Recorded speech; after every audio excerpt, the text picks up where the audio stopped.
பாடியவர்கள். அதில் வந்து 4 பரிசுகள். ஊக்கப்பரிசு கன்யா பிரதானம்.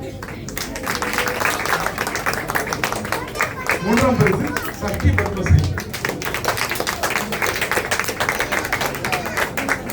2ஆம் பரிசு அவந்திகா. முதல் பரிசு நிக்கோ ஆலின்.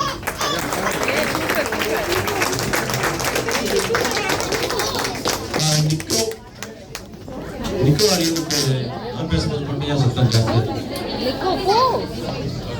நிக்கோ ஆலின் பற்றி சொல்லணும். இந்த இடத்துல அவர் வந்து நிக்கோ ஆலின் பாடும்போது அந்த பாடல் அவர் பாடிய விதம் இருக்கு, கடைசியில் முடிச்ச விதம் இருக்கு, பாடிய நேரத்தில் எல்லாரும் பார்த்த கல்லூரி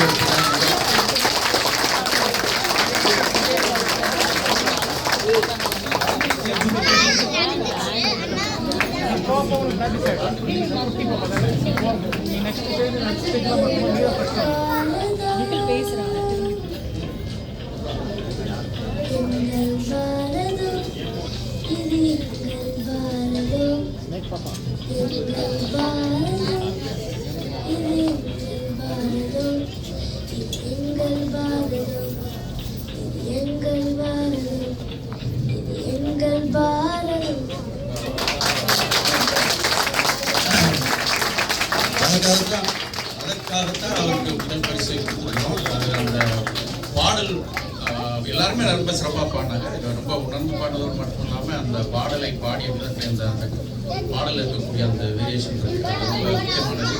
அதை இந்த வயசுலேயே பாடியிருக்கிறாரு. வாழ்த்துக்கள், நன்றி. அதே மாதிரி பாடும்போது ரொம்ப சுவாரஸ்யமாக இருந்ததுனால பாடும்போது இங்கே பாடுறவரை விடவும் பாடுறவங்களுக்கு மைண்டிங் பண்ணுறது பார்க்கறது ரொம்ப சுவாரஸ்யமாக இருக்குது. அங்கேயும் பார்க்குறது ரொம்ப சிறப்பாக இருந்தது. அப்பதான் நான் சொன்னேன், இங்க வந்து ஏஐ இருக்கு, அங்க ப்ராம்ப்டிங் இருக்கு.